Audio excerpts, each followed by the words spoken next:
Alright, Robert Kyagulanyi Ssentamu Bobi Wine wabadde asimbula ogenda e Kayunga okukola lwaleero olunaku olwaleero mu lukuŋŋaana lw'abannamawulire olwakoze ategeezezza eggwanga nti Museveni afunye okutegeezebwa nti Museveni apulaninga okuteekawo kafyu ku lunaku lw'okulonda. Okategedde we twogerera essaawa zino akaseera ke tugendamu eggwanga erya Guinea Bissau ke balimu olunaku olwaleero mu Guinea Bissau akakiiko k'ebyokulonda kabadde kalina okuba nga kalangirira eyawangudde akalulu ke balonze ennaku ntono nnyo emabega. Wabula yesterday amagye gawambye presidential palace era ne gategeeza eggwanga nti ge gali mu control y'eggwanga, constitution ne bagijjawo ne ba imposinga curfew. My question is this likely to happen to Uganda? Bobi Wine ayogedde bw'ati, tambuza video. Into an unrest so that they can carry out a massacre akin to what they did in 2020 on the 18th and 19th of November. So we want to bring this to the attention of the international community. We want to bring this to the attention of the regional community and the African community, the African Union and the East African community, that as you're watching this, we are telling you this before it happens. General Museveni is planning a massacre on the people of Uganda. They call it a preemptive massacre so that he can cow the people down in order to rig the election, having intimidated them.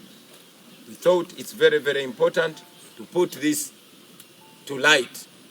We also are aware that Museveni is planning to put a curfew prior to the election so that he can tie the people of Uganda down in order to rig the election. We thought it's important to inform the nation. That said, we said it in the beginning and we still reiterate it, that we are continuously going to be law-abiding, we are going to be non-violent, we are going to be disciplined, but we are going to reach every part of Uganda in whichever way we manage to reach there. The regime will continue exposing itself. Our weapon is the camera. We thank you. Mu Luganda abasebo ne banyabo atubebaza olw'okujja okwongerayo eddoboozi lyaffe. Olunaku lwa leero tugenda ku campaigningira mu disitulikiti y'e Kayunga. Naye nga tetunaba kusimbula tulowooza nti kikulu nnyo okwogera ku nsonga zino. Ensonga esooka bwe bulumbaganyi, ettemu n'okutulugunyizibwa okwatandise era okugenda maaso nga kutuusibwa ku bannayuganda abatalina musango. Bwe twogerera kati bannaffe abasukka mu 400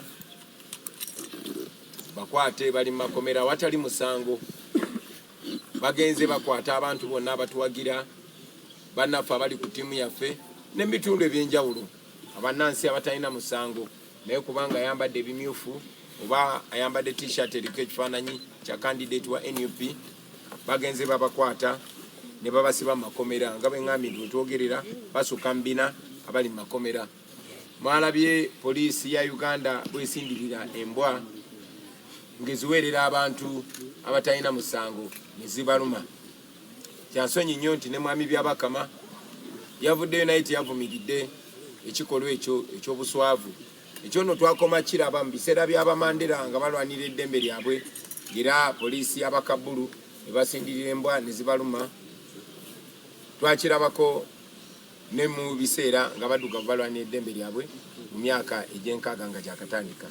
Kizeemu kulabika wano mu Uganda nga poliisi esindikira embwa zirume abantu abatalina musango abazze okuwuliriza ebigambo by'abo abeesimbyewo basobole okusalawo nga bamanyi kye basalawo.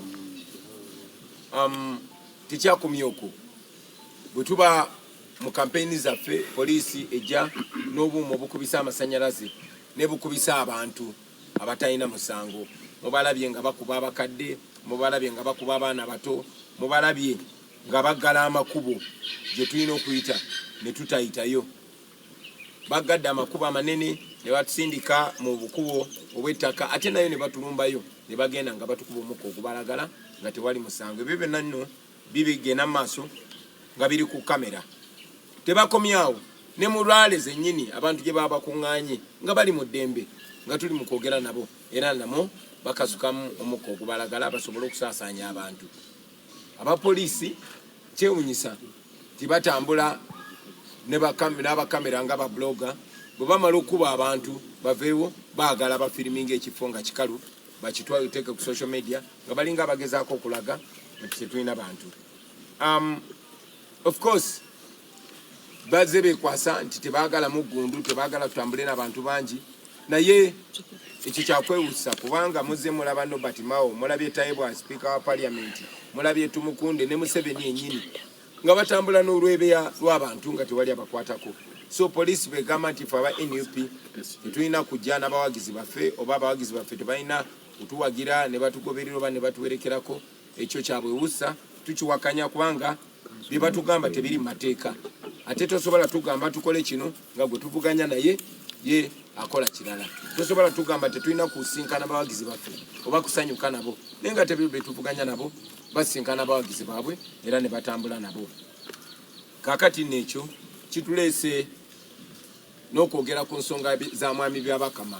Byabakama yakulira akakiiko ak'ebyokulonda, naye akakiiko ak'ebyokulonda keefudde neesirikidde ng'embeera eno yonna yonna egenda maaso. Mwami Byabakama yali mwangu nnyo okuvaayo n'avumirira ekikolwa kyange okugenda okugula kasooli ku mukyala yali atunda kasooli mu kkubo mu bitundu gye nali ngenzo campaigninga.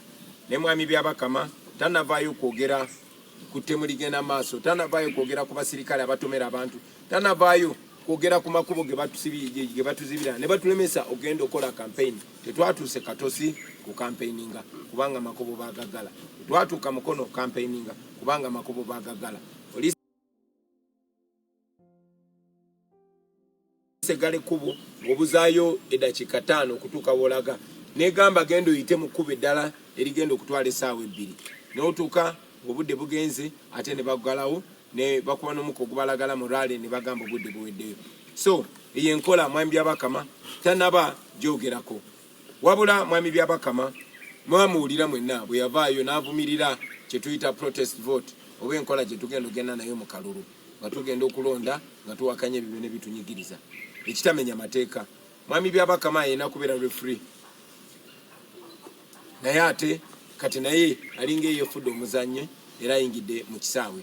N'olunaku lw'eggulu mwamulabye ng'addiŋŋana ebya Nalweyiso byabadde ayogera, ng'addiŋŋana ebya Damulira byabadde ayogera, ng'agaana bannansi okugenda okukuuma akalulu kaabwe. Mwami Byabakama njagala omutegeeza nti omulamwa gwe twajja nagwo gwa ACP oba Active Citizen Participation. Abannansi ba Uganda balina eddembe okwenyigira mu kukuuma akalulu era etteeka erifuga okulonda president gye bayita Presidential Elections Act likitaanya lunye mu kanyomero mu section eya 3 mu subsection ey'okuna liragira nti abantu abamaze okulonda baddembe okuyimirira mita 2 okuva ku meeza erondebwako. N'olw'ensonga eyo tewali teeka bannayuganda lye baba bamenye okuuma akalulu kaabwe, tekiriyo. Mwami Museveni agamba abamubba akalulu, tugamba baatubba akalulu, n'abeesimbawo abalala bagamba bababba akalulu. Ne kkooti ensukuluma eya Uganda nayo yavaayo negamba obululu bwabbibwa. N'olw'ensonga eyo tumenya teeka ki oba tukola nsobi ki bwe tuvaayo ne tukubiriza bannayuganda bonna okuvaayo okuuma akalulu kaabwe ng'etteeka bwe liragira. Bandibadde basanyuka na busanyusi, naye kubanga tukakasa nti be babyenyigiramu ffe ng'aba NUP tulumiriza mwami Byabakama tiyakulembera okubba obululu.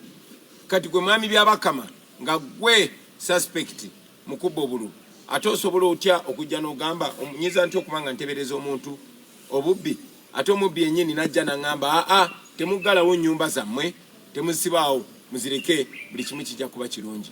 Lwaki tukuwuliriza? Lwaki toyagala bannansi babitunuulire? Bw'abanga akalulu ka bwerufu, ka mazima, ka bwenkanya, lwaki toyagala bannansi batunule?